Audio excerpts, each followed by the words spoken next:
Nous disons aisément qu'il faut laisser le temps au temps, mais aussi que le temps, c'est de l'argent. Alors le problème, c'est la combinaison des deux. Ce que nous voyons dans le domaine de l'architecture, c'est l'idée suivante. Si on construit vite, on peut vendre vite, et ensuite, ça se détériore vite. Si on construit lentement, on peut vendre que lentement, et ensuite, ça se détériore que lentement. Donc, on a ce paradoxe, et on peut le voir aussi dans le cadre du changement climatique, le point de vue aussi qu'on a par rapport aux plantes, à l'espace végétal sur une surface architecturale.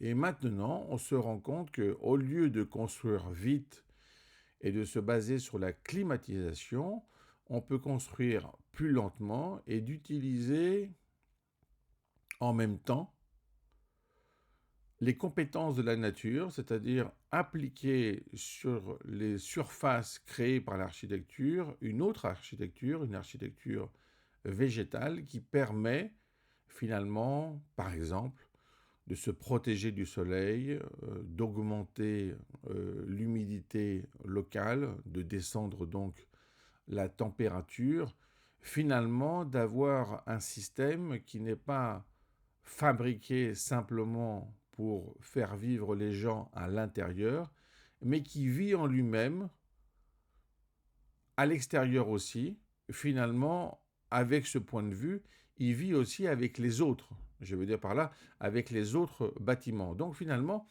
on construit non pas un tissu social, mais un tissu architectural et végétal dans la ville, ce qui permet d'avoir une approche plus globale et finalement plus efficace. Donc on voit bien que si on laisse vraiment le temps au temps, puisque le végétal fonctionne de cette manière, il ne fait pas d'accélération comme on le fait dans le cadre humain, eh bien, ce végétal va protéger la structure, mais aussi l'animal, c'est-à-dire nous.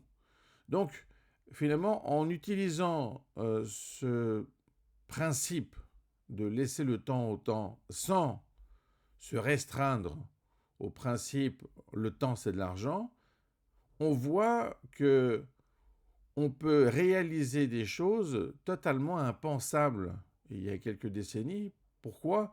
Parce qu'on n'était pas du tout dans ce cadre-là, on pensait simplement qu'il fallait construire pour vendre. Et maintenant, nous avons réalisé qu'il faut construire pour vivre, et vivre, c'est durer, pour finalement avoir une continuité, pour avoir une trace de civilisation. Et de cette manière, on travaille totalement différemment avec le temps, parce que maintenant, on réalise que le temps est vraiment avec nous.